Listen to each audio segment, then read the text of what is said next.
obavijena šarenom biljkom čiji su se listovi presijavali na sunčevoj svjetlosti.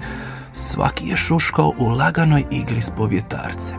Crveni, narančasti, žuti, prošarano smeđi i poneki zelenkasti listovi proizvodili su nježne, opojne zvukove.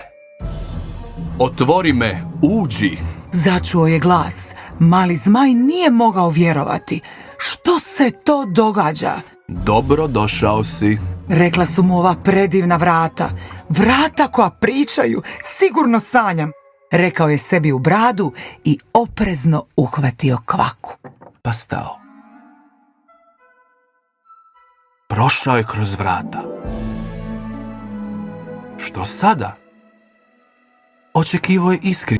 A svaki put, kad bi postao umoran,